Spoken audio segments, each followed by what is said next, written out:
भारतीय फौज की एक बार फिर एलओसी और वर्किंग बाउंड्री पर फायरिंग, 2 शहरी जख्मी। DGISPR के मुताबिक भारतीय फौज ने चरीकोट और शकरगढ़ सेक्टर पर शहरी आबादी को निशाना बनाया।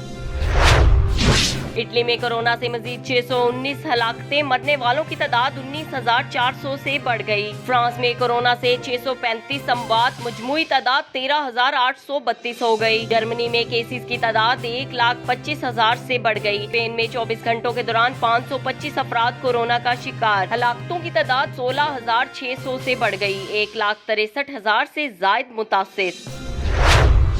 ब्रिटानिया में 24 घंटों के दौरान 917 अफराद हलाक, मरने वालों की तादाद 9,800 से बढ़ गई। मुतासरा मरीजों की तादाद 79,000 के करीब पहुंच गई।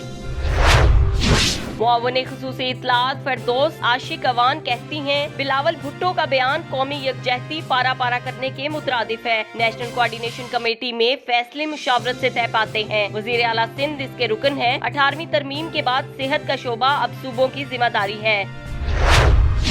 पाकिस्तान में मुकामी तौर पर वेंटिलेटर्स बनाने की इजाजत दे दी गई। पाकिस्तान इंजीनियरिंग काउंसिल के एक्सपर्ट कमेटी ने मंजूरी दे दी। कोरोना के बायस वेंटिलेटर्स की बढ़ती हुई कमी की वजह से कानूनी पेचीदगियों को खत्म किया गया।